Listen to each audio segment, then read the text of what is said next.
Thank All you right. all. Thank you all for coming, and we'll open with a short prayer. In the name of the Father, and of the Son, and of the Holy Spirit, amen. Amen.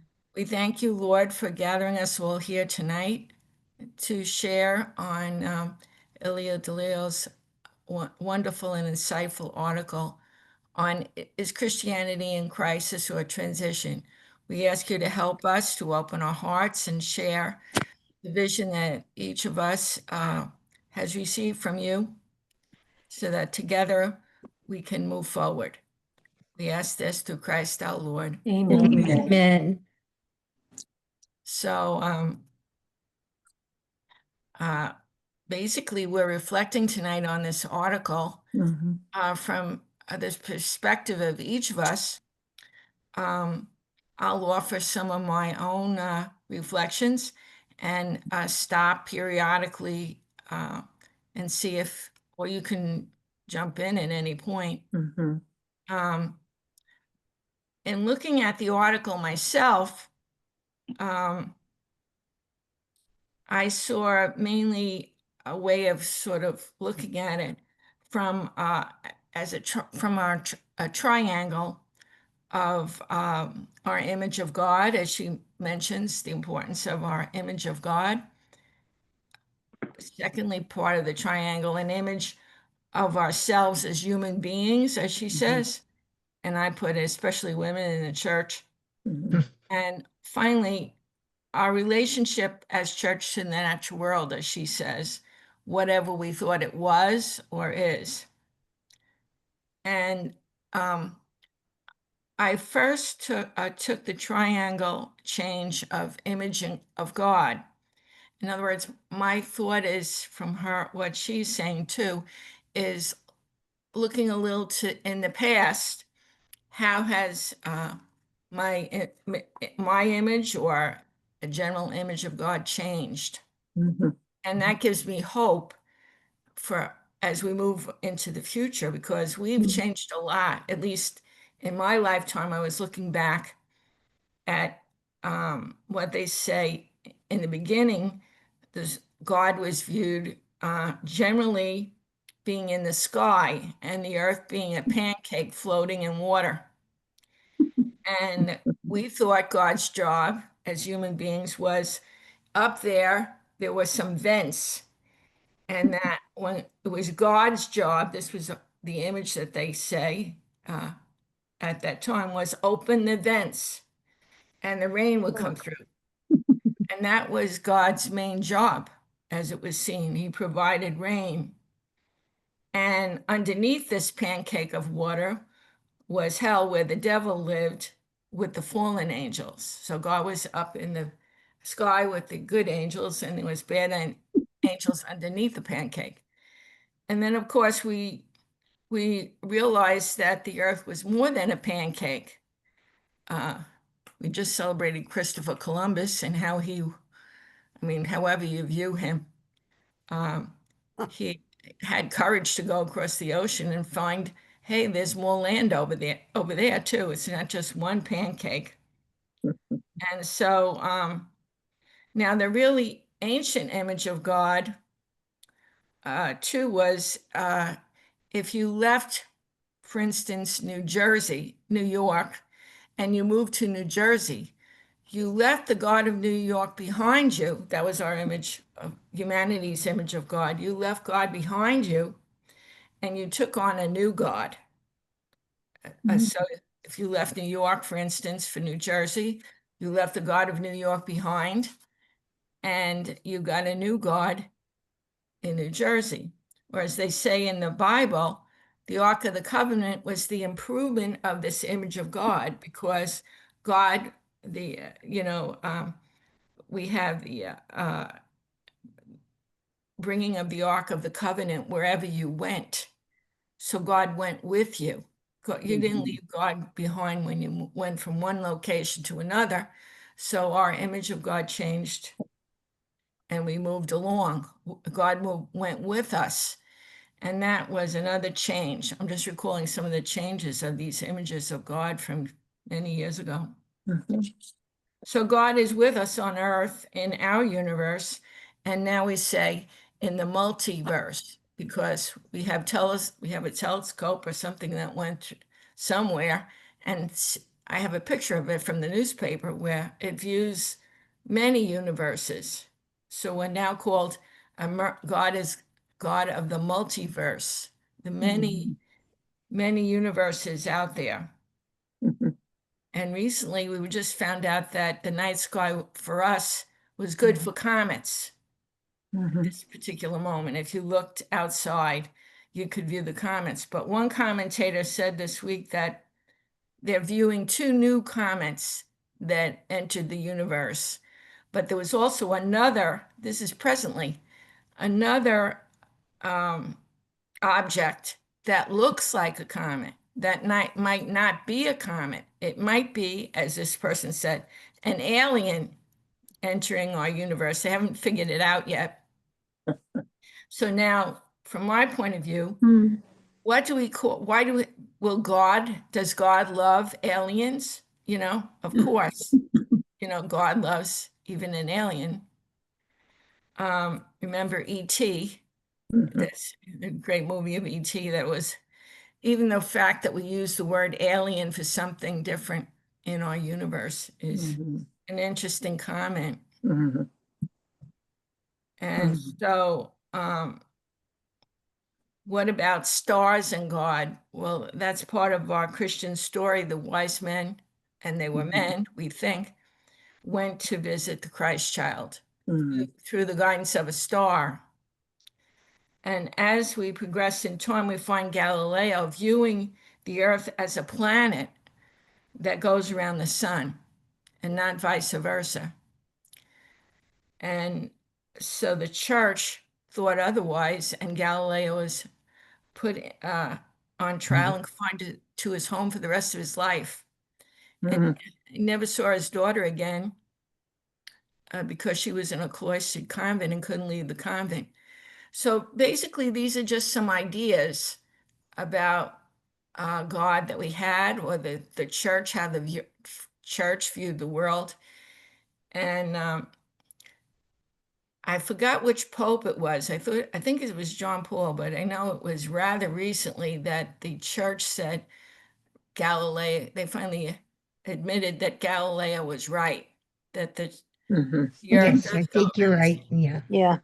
But it took so many years. I was kind of embarrassed that the church was so antiquated in finally saying that this was true when science has gone so far beyond that. So, Well, any thoughts on yes, that? and I think you're um, illustrating where she talks about the church and our theology as being outdated. Right, It seems to me that's sort of where you're heading, right. and I guess I was wondering when I read this article and I was thinking about that. I mean, I'm embarrassed that that's the case, but it's true. Right. Yeah, I know. That's where we are. That is where we are. And I think it would be interesting, even among ourselves here tonight, to just say, where have you experienced church as outdated? I don't know if that would be helpful or not, but I was just thinking that. But maybe somebody else has another thought. No, that I think any interjection of any thoughts that anybody has on this reflection can go on. So, Margaret? I was thinking about science and cosmology in particular. You know, Mhm. Right. how we now understand the universe and uh, its origins and its ongoing unfolding, the whole evolutionary story. Hmm. For me, I guess that's the biggest place that really challenged, if I can say the biggest place, that reality, the Yeah. truth of what the new science has been putting forward is what really challenged everything for me. It Mhm. challenged my understanding of who God was, is, who Jesus is, who we are Mm-hmm. as earthlings, Mm-hmm. you know. So for me, that's the thing that, um, that's where, Nora, to pick up your question, that's really where I have experienced the, not only the church as, what was the word you use? Outdated. Dated. Outdated. Outdated. Yeah. Mhm. But, you know, Embarrassing. our understanding of ourselves, our understanding of prayer, our understanding of the Eucharist, you know, it, Culture. yeah, it just blew everything apart, I think. Mm-hmm. That'd be my, Mm-hmm. Yeah, and I think Ilia says that in the very second paragraph. The way we understand God, ourselves, and our relationships to the natural world shapes every aspect of how we live and act. Mhm. That's just what Margaret said, I think. That's the cosmology. Who we think God is, ourself, and our relationship to the earth changes everything. And for me, what Margaret said is true for me too. Science, learning that science, understanding Teilhard and what he understood, that unless we do this, unless we relate to the science, to that kind of reality, we will be irrelevant. Mhm. He knew that, and he spent his whole life trying to help us understand that. And then I saw Thomas Berry take Teilhard and bring him even further, and make some corrections about Mhm. what he thought about technology. Berry thought he was too, he didn't understand the dark side of it, you know.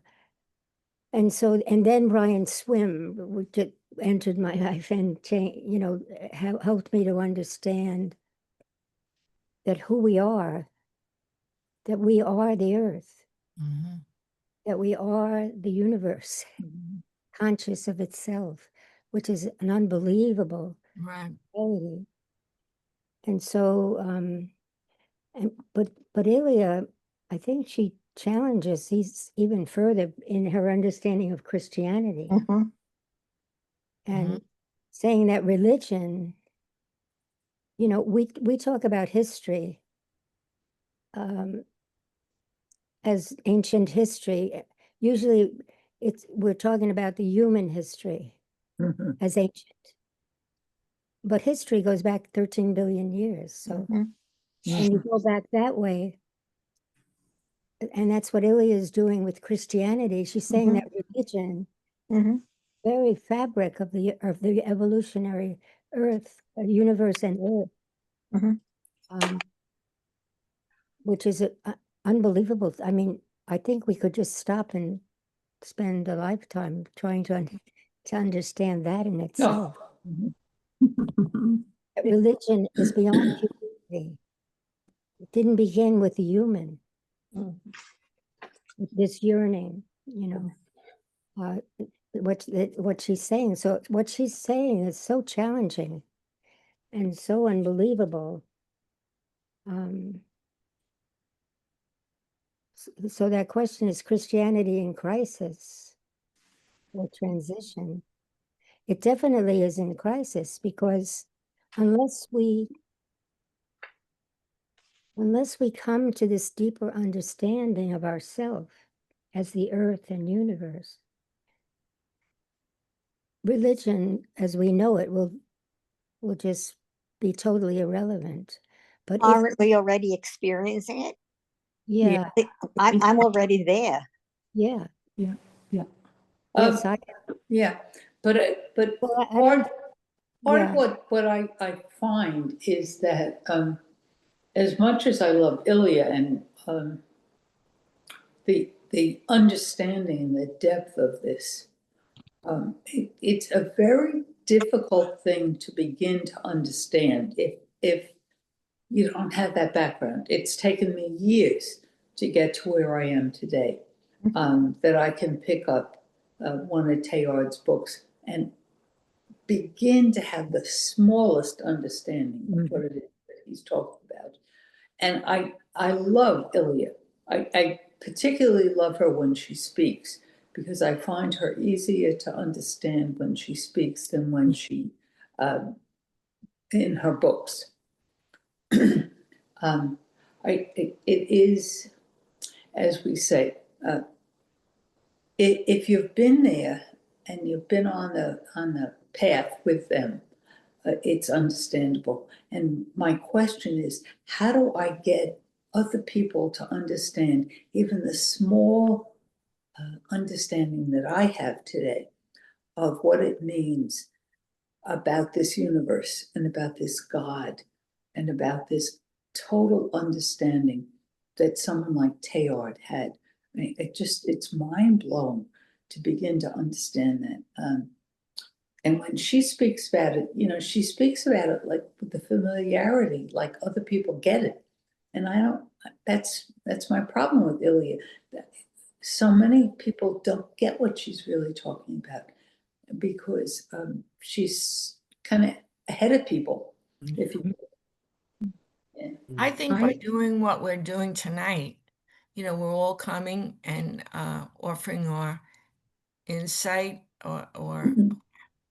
and I think that's the beginning of the sharing that needs to take place.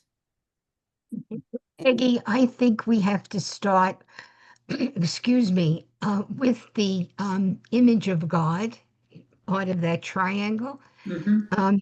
In her book, She Who Is, I think the best sentence in that entire book is in the beginning when Beth Johnson says, the symbol of God functions.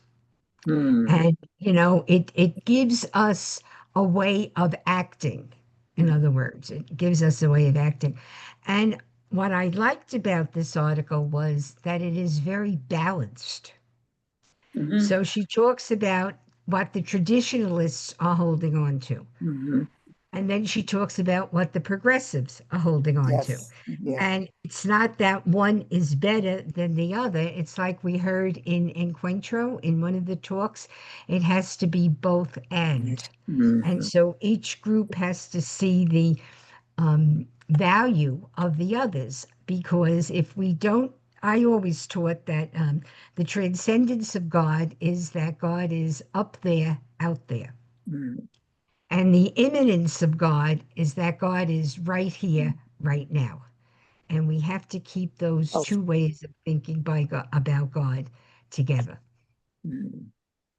In one of the, I met Thomas Berry on a one-to-one Yeah. once. Wow. They were, they were, they Wow. were, I forget who was there. Pat Seaman was there, uh, somebody else, and Thomas.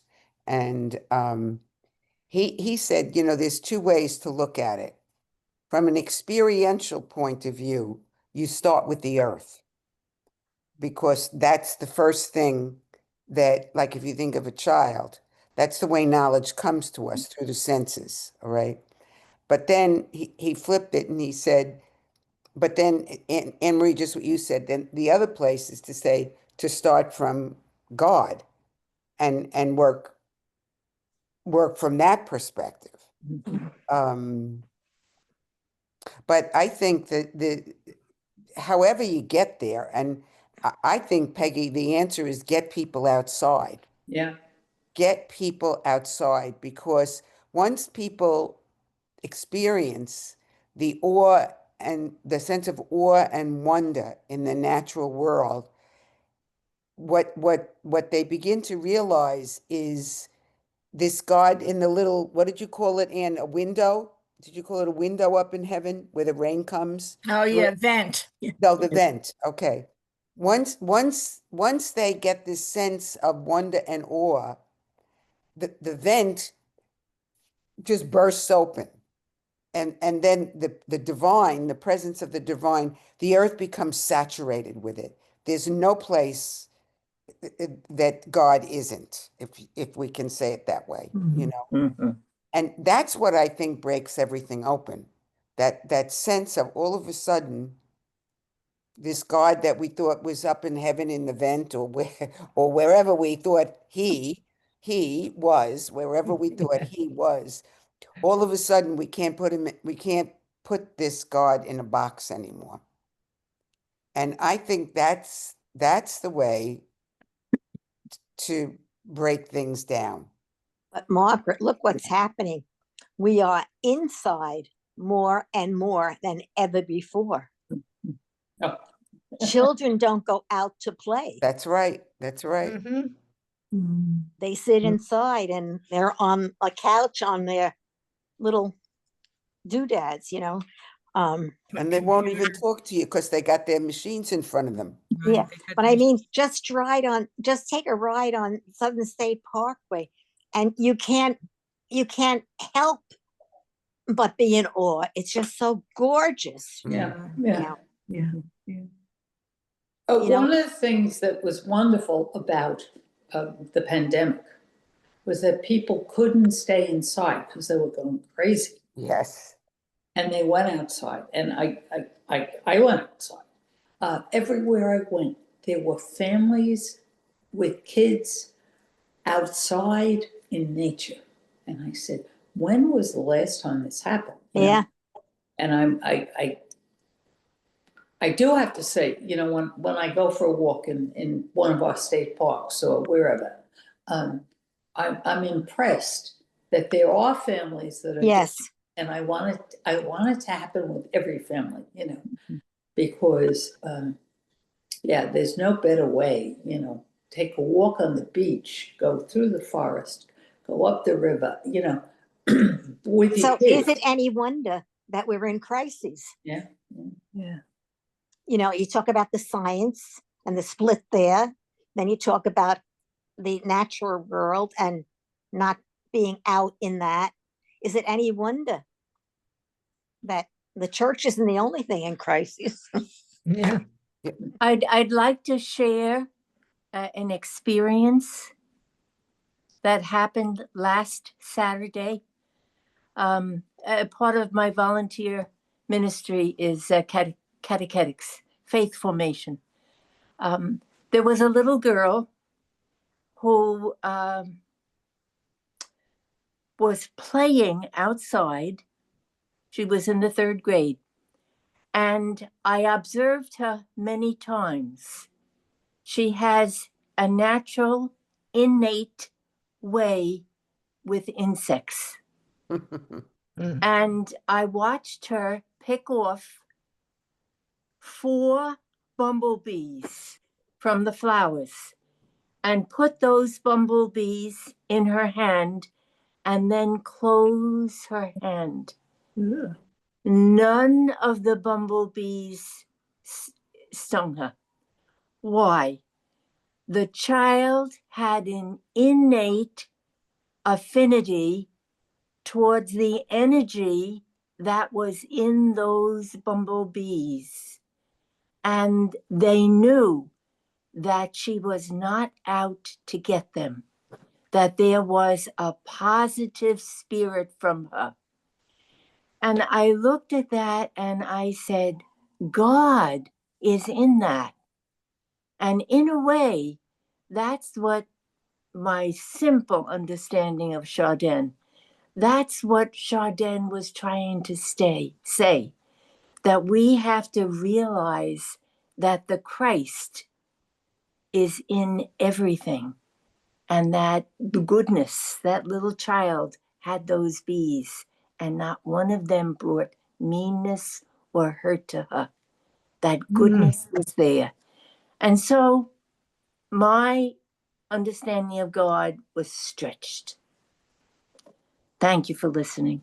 Very Good story. You know, the more I think about it, if the church doesn't catch on and move along, it's going to lose people. I think it is already, but left and right. And things have changed so much.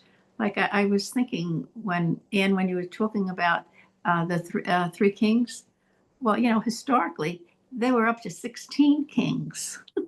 And gradually it kept changing. It would go down, it would go up, it would go down, and go up. Now 3. But nobody knows how many wise people there were. And they probably weren't kings anyway. They were wise people, and how I mean, I grew up believing there were 3 kings, and suddenly you hear it's different. And our priests, they're putting out priests now, from my observation, from the seminary here, that are archaic. They're all back in their old garbs and stuff, and they're teaching with hell and brimstone and mortal sin and all this stuff. And I don't think the people are there. So they're losing a lot of people with stupidity, in the church at this point. So it's amazing to me. I don't know. When you begin to be exposed to progress in so many different areas of nature and everything else in the world, the church doesn't fit in it. So it's amazing to me. I don't know. It's sad. Yeah. Well, I loved the bottom of page 1 onto page 2. I laughed when I read that. I laughed so much. Where she talks about, Yeah. the Latin Mass has returned here in Father knows DC, best. and she goes on with that whole thing, Father in his cassock and beretta. Yeah. I mean, it's hilarious. I did too, Margaret, and I wrote myself a note and I said, what do they get from that? What do people get from that? Because if they're not getting something, it wouldn't be important. They're getting something there. Mystery. What? Or a mystery. It's mysterious. They don't know what. Transcendence. Yeah. Yes. And the holiness. That's where their holiness is, and something they don't understand, because years ago, that was the case. Everything was in Latin, and nobody knew what was going on. Mm-hmm. And we had incense, and the smoke. Yeah. The candles and the lights. Exactly. I mean, were dark, and I mean, it was a whole, the whole person was stimulated. Mysterious, yeah. Yeah. But all of that has value. In balance. Yes. In balance, yeah. Yes. Absolutely. Yes. Out of Right. balance. Right. I mean, I love when we have Vespers and you bring out the incense. Now I know my prayers don't go up like that, Yeah. but I know that. Up and down. Really? I know. Are you But sure? but that ritual is so important. We need ritual, yeah. We need it, but we need to know the meaning behind it. And we need to reflect on what that meaning says and does. It can't be just the magic. Right. I think one of the things I was struck by was how she spoke about natural religion. Yes. And I thought to myself, having just done a whole lot of things with the indigenous people, we are so poor because we did not appreciate the indigenous people that we met, who learned of God through nature. Mhm. And their whole wonderful sense of that. And I said, how can we regain that? How can we get that back? Because the indigenous people, I keep going back to Long Island. I said, what were they like here?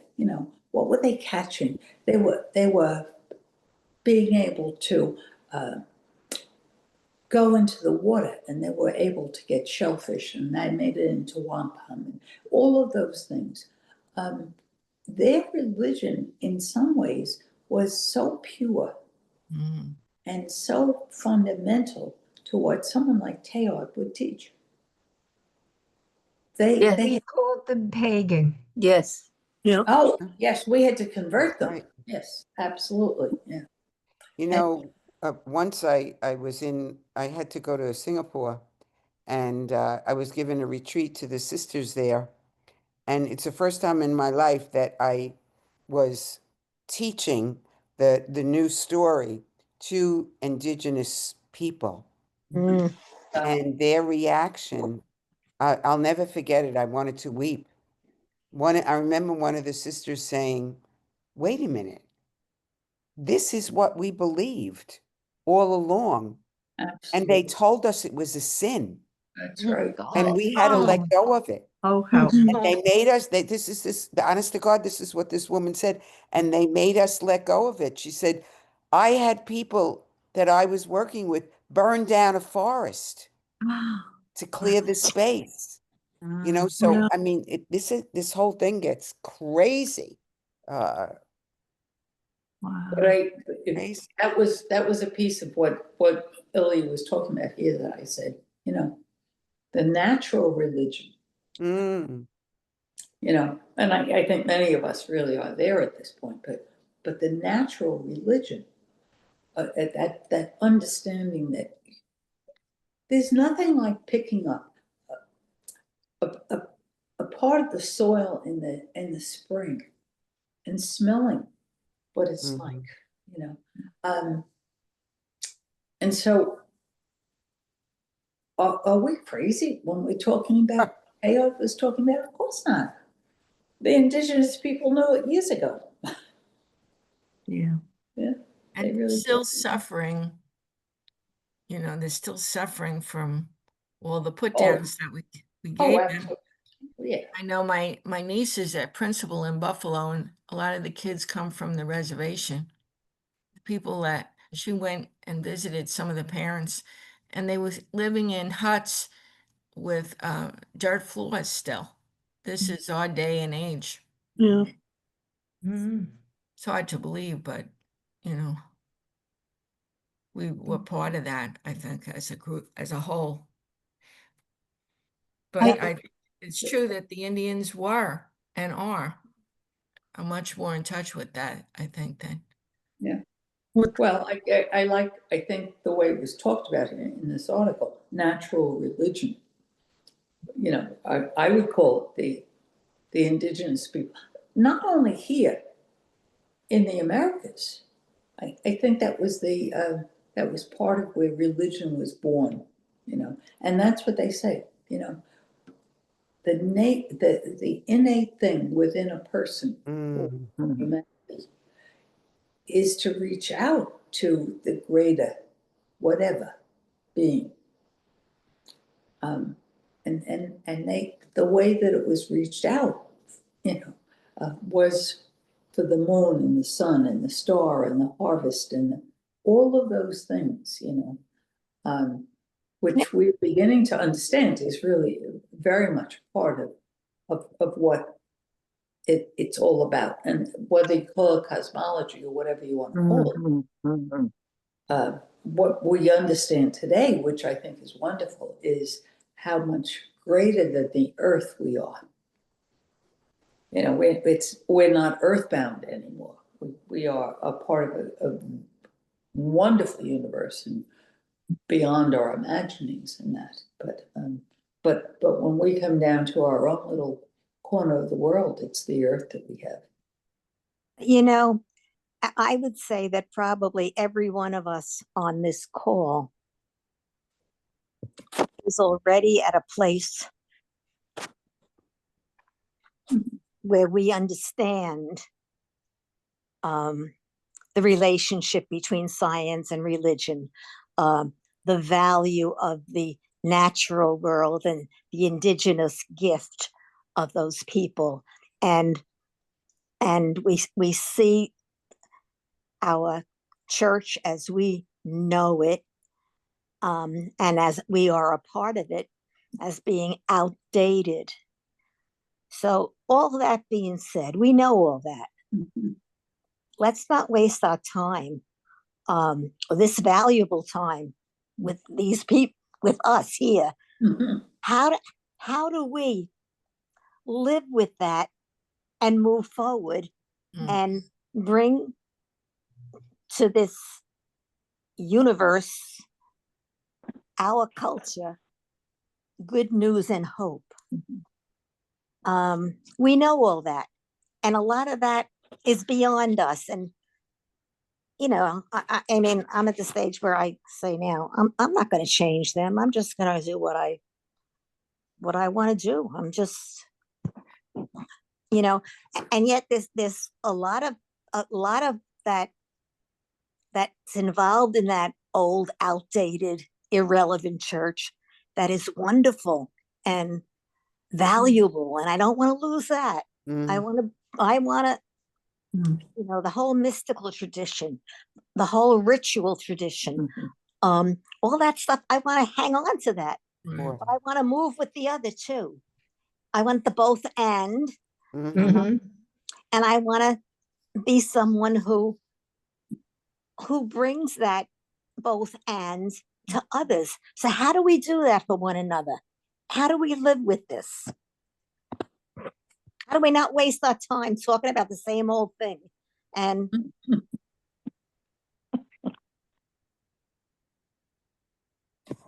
I don't know. Well, no, I mean, I think we do things like have the mass on the world Exactly, outside in the cloister. Mm. exactly. That was You know beautiful. what I mean? Oh, I mean, that's just one thing.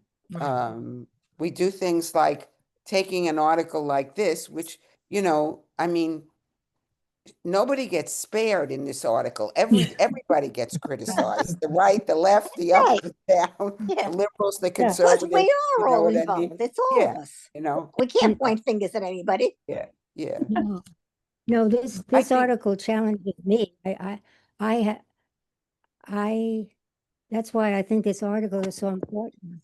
Mhm. Because What happened? we might think we know, but I, I, I often feel I don't really know. mm, mm, I think the Ilia is leading us to a place that we don't know. Right. Uh, I like, and so I it's like, changing. Because what I- she's saying is it's not just that the church will lose people. She's saying that it's religion and Christianity Yeah. is needed for the transformation of the world. that's right. It's not just for humans. It's the whole understanding of the transformation of the whole world. And to begin to understand that religion and it's hard to understand and to get the language for it. Mm. But the religion is not just for humans, but humans articulate that yearning for wholeness. Mhm. It's a yearning for what we don't have, you know. Mm-hmm. And and the other thing about it is it is deep within us. Mhm. So the deeper we go into our own selves, the Mhm. whole thing is, I think that the understanding of withinness, that God is within now, you know. It's not, God is not outside, out there, up there. God is within everything and within ourselves. And what she's pointing to is the divinity within the earth. Mm-hmm. Absolutely. Uh, which, and so whenever we're just speaking about humans, and that's a big problem that we have, I think, that a lot of times all our decisions, all our Mm-mm. Oh, You conscience. froze. You froze, Oh, Jean. Yeah. just talking about it. There's a phone that keeps appearing on my screen. yeah, A green phone. Me What's too. that? Humans. Somebody I don't know. is Somebody's on the connecting phone. by phone. Eileen Thompson. Yeah, Eileen Thompson. Jean is back. Jean, you froze when you Oh, were speaking. We didn't hear what you said, Jean. At the No, end, at the end. At the end. just the end. yeah. Can Freezing you hear me again. now? Rose again. She's Still frozen. again. Anne Marie, Yes. did you want to say something? You're green. Oh, I already can see that. Yes. I think even the title, when it says crisis or transition, it Oh, reminded me of I guess it's the Chinese Uh, symbol Yeah. mhm, for Crisis. crisis. And the other half of that is opportunity. Mhm. And this is our opportunity. And to get to what you were saying, Nora, I was thinking, now, how can we do this? And I think one way, the only way you can really teach is by example. Mm. And I think if we try to live this kind of way, and when people are interested in it and ask us about it, we share it with them, or if we feel we can share it without that, without banging them on the head, so to speak, I think that's the way we're going to do it. We're not going to do it with masses of people. We're going to do it one on one, basically. And I even think this kind of conversation tonight Oh, is really helpful. Yeah. Very yes, helpful. Good. yes. I was taken by one of her in the beginning when she spoke about the outdated church, and she talks about near the end of that third paragraph in the beginning, um, that here we have the men in white robes around the altar, the gold chalice, the paten, and one of them giving a homily on something that sounds esoteric and abstract. mhm, And getting back to the young priest, Joy, when I lived in Whitestone and worshiped at Holy Trinity, we had a permanent deacon there who gave the most wonderful homilies. And he always took the gospel reading and spoke about it in terms of living in Whitestone.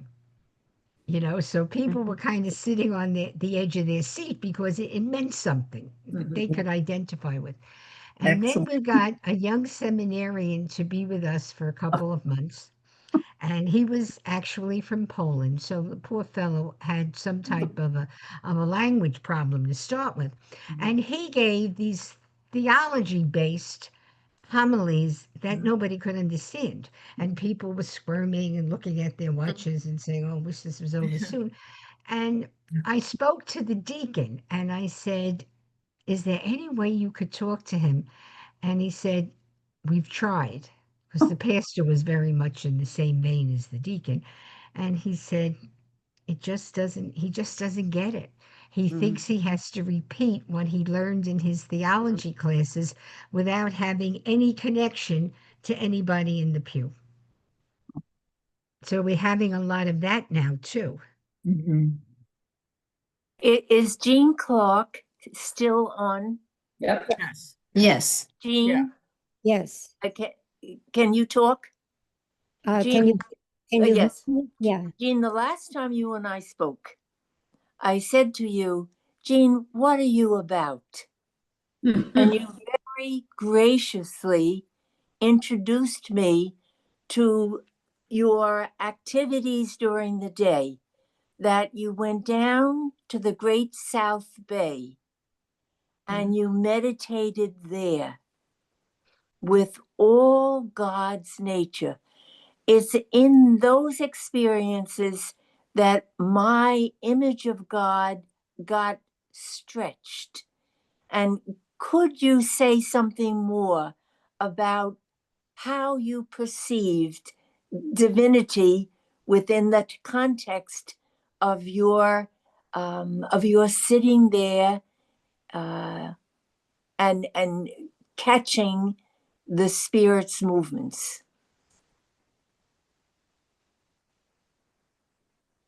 Well, um, it, what I've done for for this last months of my life now um, is try to be silent and to listen to the more than human world,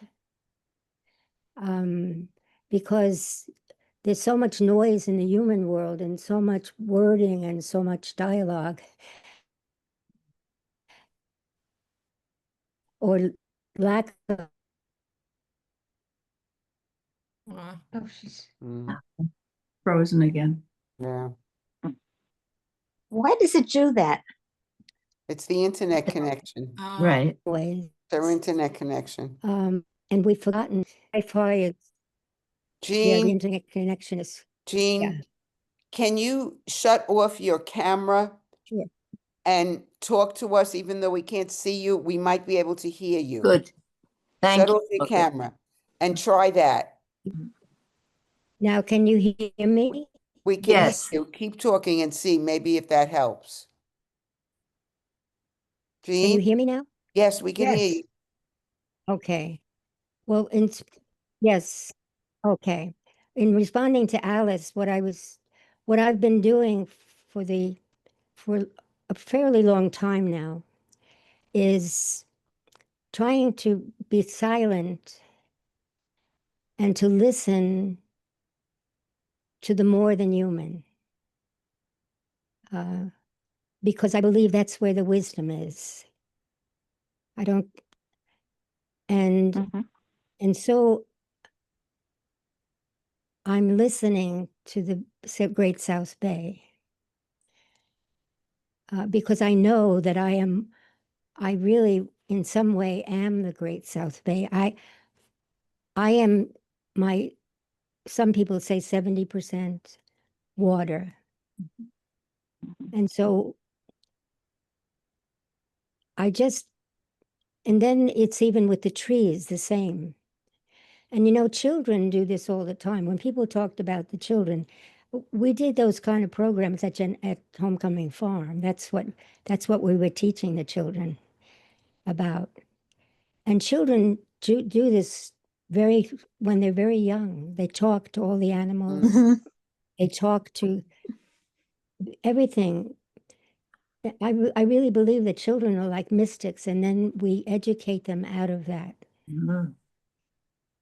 But what I'm trying to do, and Thomas Berry, he used to say this a long time ago, and I thought I understood, but I'm understanding it now in a totally new way.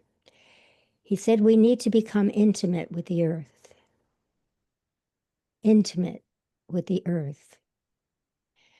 And so if I'm not even listening to the earth and all her creatures, how can I be intimate? So that's what I'm trying to do.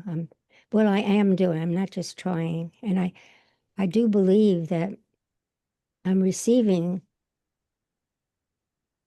information that I wouldn't normally come about.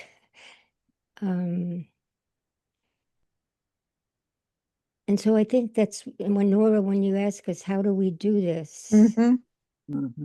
And I think really another thing is that, yes, other people need to come along. But if we go deep enough and we become more transformed than we were, it affects the whole world. Mhm. Person doing that. Mhm. And when more and more people do that, which is happening now, Mhm. so I think for me, that's one way of doing it. I did it with the children. The children begin to understand in a day. It Yeah. doesn't take them long to know the community, the larger community. See, we always talk about community. Most people think of community as human community. The universe is the largest community that we have. And we all belong. Mhm. Every different person, all the different people, all the different animals, everyone belongs. And that community is available right now. So we can belong to this beautiful community where everyone belongs. And it's the total opposite of what our culture is doing. And if I didn't have this understanding, I kid about it, but I say I think I'd throw myself off a bridge somewhere. But you see, I already have this community Mhm. because it already exists if we enter into it. And more people, and the native people, God love them, or have always done Yeah. this. And children, little children do this. And then we sit them in desks in school and teach them to get disconnected from the earth. So that's a way of doing it. And it's so wonderful to experience, it's such a gift, really.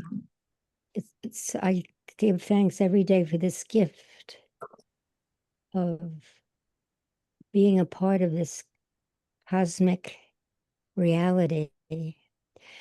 But I too feel challenged by people like Ilia.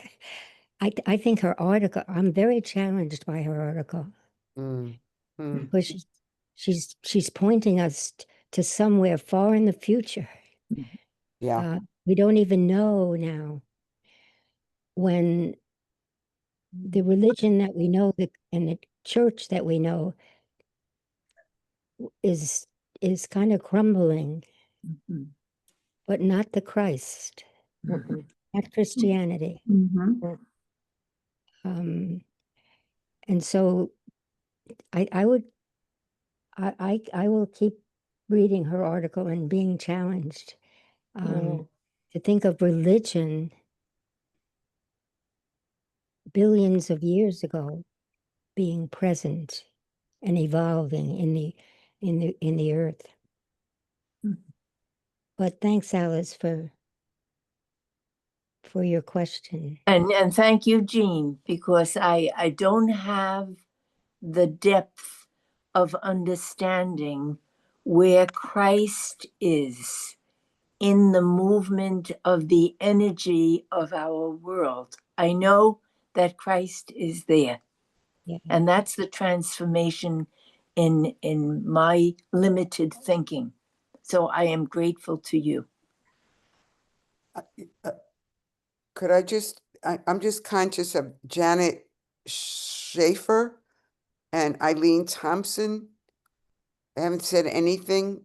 And Denise, I'm just wondering if you're okay with what you're hearing or if you have questions or, I just got on, so I'm trying to figure out what's going on. okay. Oh, Janet or Eileen, are you okay? Do you want to say anything or? And Janet, you're muted. I think I just unmuted. I love everything that you're saying. I'm just not participating because I had surgery this morning, and so Okay. I'm very anesthesia is still at work. So Oh, my goodness. I'm so sorry. Okay. All right. thanks. Feel Feel better. Thank you. Feel better. Thank Thank you. you for even turning on the Yeah. listening. Okay. Yeah. Excuse me, but I have to go. So Okay. Okay, Joy. Good Thank night, you for Joy. coming. you were excellent, Anne. Good. And everybody, it was wonderful. Yeah. Eileen Thompson, are you Yeah, there? Are you there? Are you I okay with am. do you have any questions or what are you thinking, hearing, feeling, whatever? Can you hear me now? Yes, we Yes. can. Oh, okay. I can see all of you. I don't know why I'm coming up as a green phone, Okay. but I've heard everybody loud and clear, Mhm. and I'm enjoying the conversation. Okay. Okay, good. Okay. Right. So I think that I'm going to put in my 2 cents. The whole article talked about, to me, relationships, relationships with God within us and with one another, with the natural world around us. And I think the whole article calls us to be mystics, Mm-hmm. recognizing that God dwells within us, not out there, as you said. But as we allow ourselves to become one with that energy that God is within us and within each one of us, and when we approach other people, seeing that God energy in the other people, that changes how we relate to them.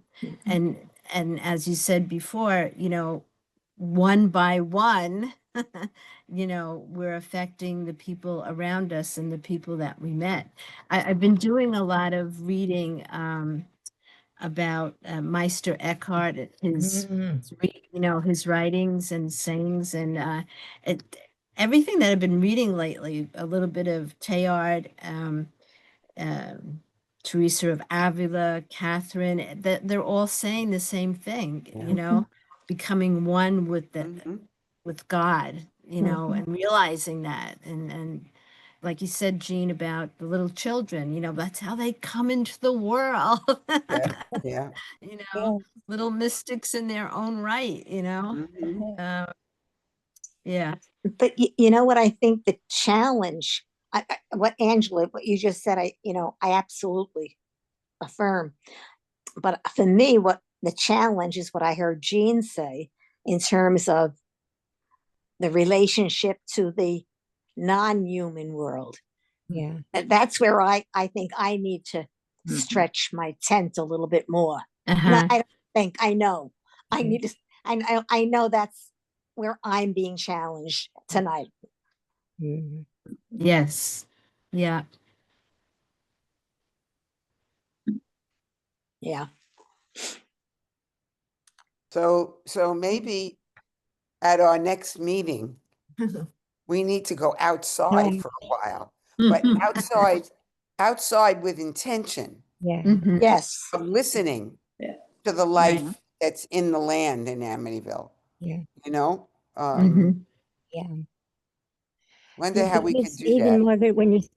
Margaret, when you say that, and even as a community of, because those of us who are sisters here Dominican sisters here at Amityville and associates, Yeah. land is part of our community. Mm-hmm, Sometimes we don't relate to it that way.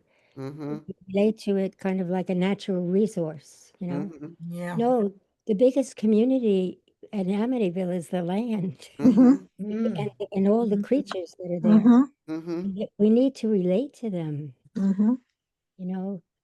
Um, Lucille, we haven't heard anything from you. Are you okay with all of this? Not, I'm enjoying your insights. I'm a big fan of Ilia. Uh, good. See, to me, when I hear Teilhard or Ilia, I think of the Big Bang, mhm, and that just happened during our lives.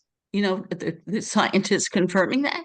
Mm-hmm. mhm, So I think that my whole image of God has since changed when you think that we're all part of this 13.8 billion year process. mhm, Mhm. And, you know, um, we're all, each one of us has something to help bring it to fruition. Mhm. So, yeah, so I really got a lot out of all of what you said about the outdated church. And I'm happy to be part of that, because Mhm. I think it's great to share your thoughts. And yeah, so thank you. Mm. Thank you. Thank you. Yes. Lynn, do you want to add anything?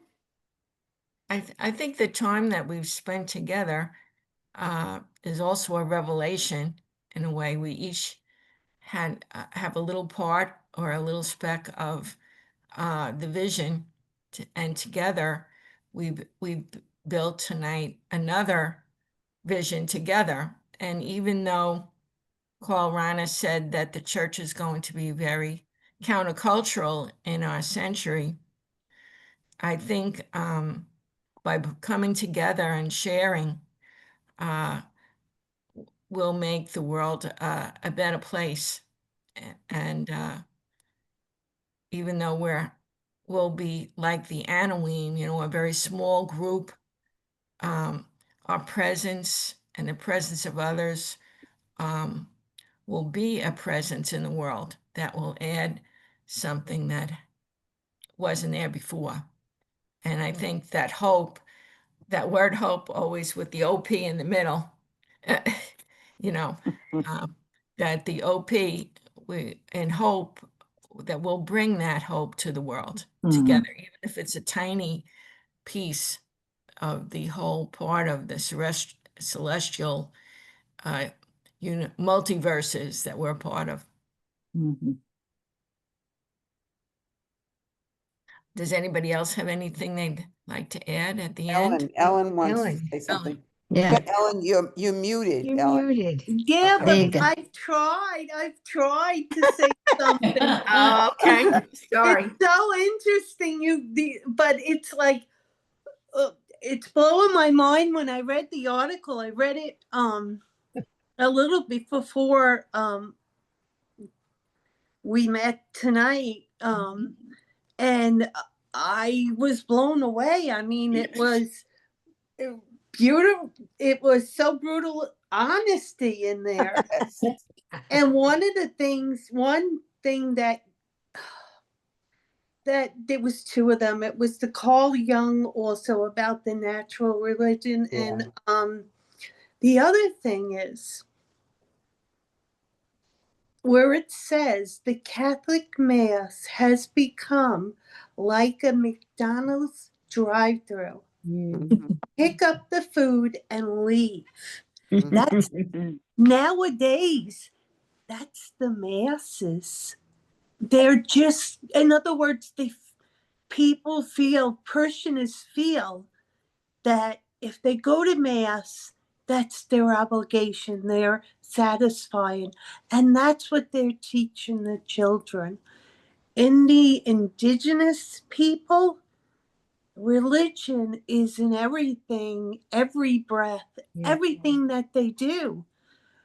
For us as Catholics, it's, the children aren't looking at it that way. If it wasn't for the process of becoming an associate, I really wouldn't know about Teilhard or the cosmos, and I wouldn't know about it. And I'm still trying to wrap my head around it. I understand. I'm sorry, I get birds too. I understand some of it, but I'm a work in progress. Yeah. But I think Welcome to the We all world. are. Yeah, we all are. I think, Hey, Ellen.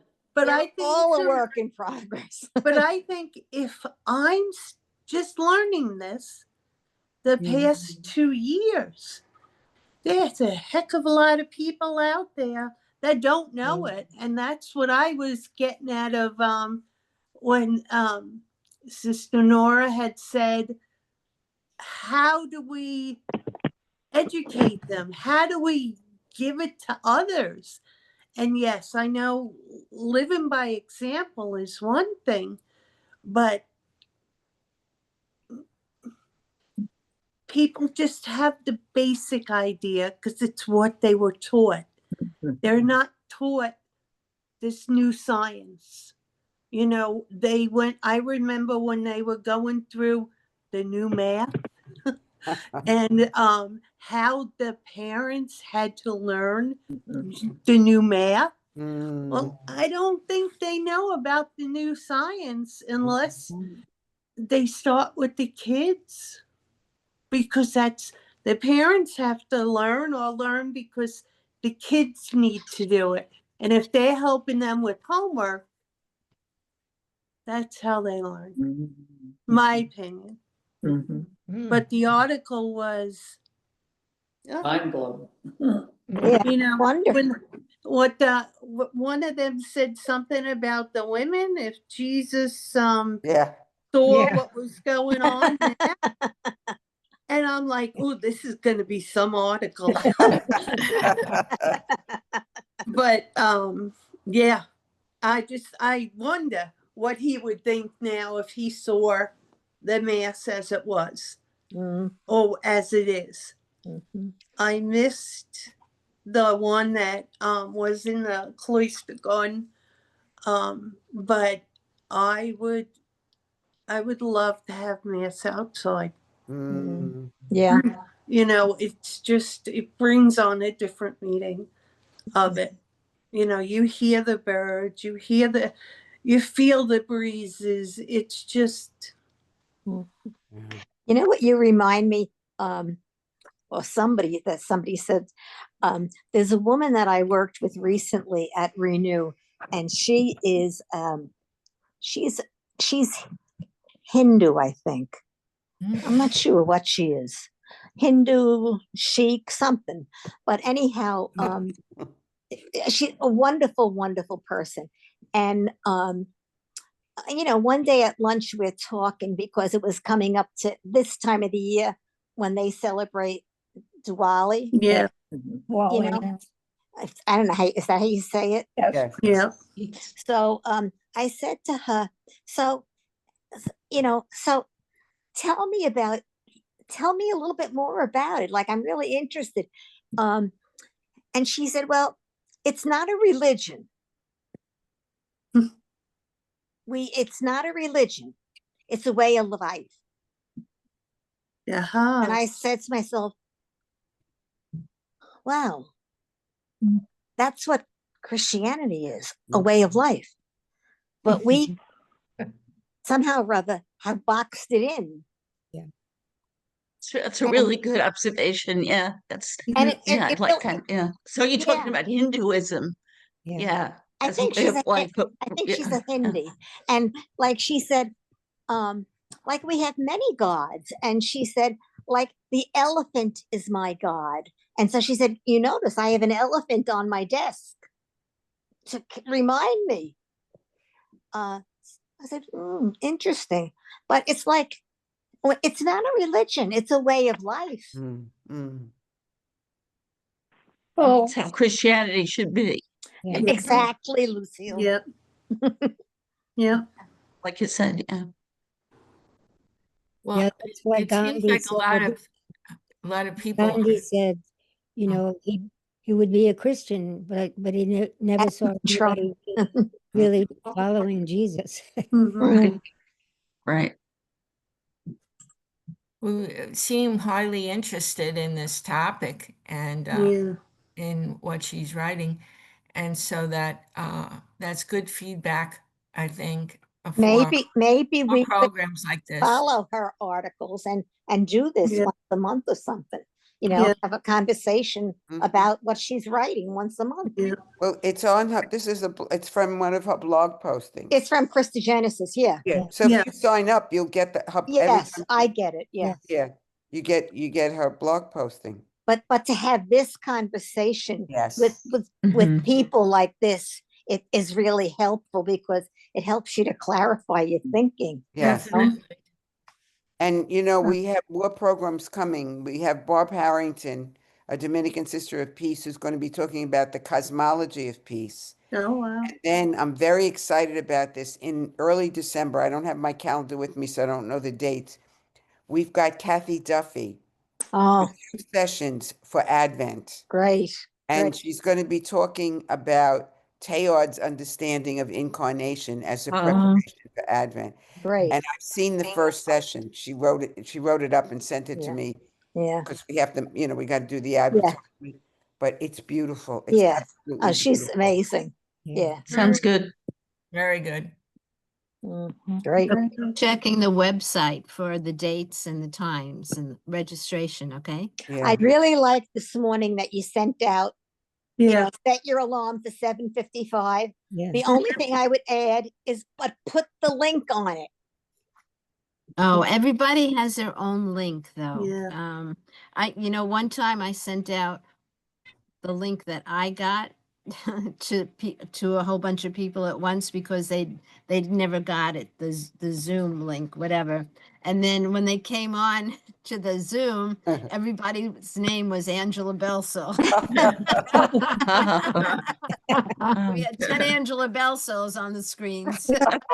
I mean, I knew I had registered, but I went through that looking for that link tonight, and I could not locate it. Yeah, I re-registered. You know what I do is the link comes through your email. So I set up a folder that says Zoom links. Yeah, that's what I do. And when I get the link, when I originally registered, really- I that's just put smart. it in that folder. But Angela, I And then didn't get it. I had to re-register tonight. You didn't get it? No? No, I re-registered like a half hour before it started. Yeah. Okay, I'm going to do the Zoom folder like you said. And Yes, see I do that might for help. all my links. I put them I in a flag it. folder. I want to I flag it. publicly Flag it. Flag it. I Was that wanted- Margaret? I Yeah. flag it. You flag it. Uh-huh. Yeah. Yeah, but I flagged them too. Okay. Uh-huh. I want to Okay. thank Angela, you especially Angela, for all your work with the Oh, technology Absolutely. of all of Absolutely. you, because My it pleasure. Yay. couldn't be happening without you, It's a so team effort. you offer a lot of time and expertise besides the Thank gospel. you, Anne, for the it's a great idea. I really enjoyed it, the topic. Thank you so much. Yeah. Our committee is But wonderful. Nora, that was a good idea, doing it periodically, you know? Yeah, I just think, yeah, I mean, that to have a group of people that really a little bit knowledgeable, but are still Right. growing, Right. work in progress, Ellen. We all are. Yeah, Right. we all are. Right. Absolutely. Yeah. Right. Absolutely. And I think it's a amen. good idea, Nora, that we Yeah. can meet again and talk some more. We could be the Ilia clique. Yes. But the Ilia Breakfast Club or something. Yeah, That something would be like that. great. Well, does anybody else have anything to add before we close?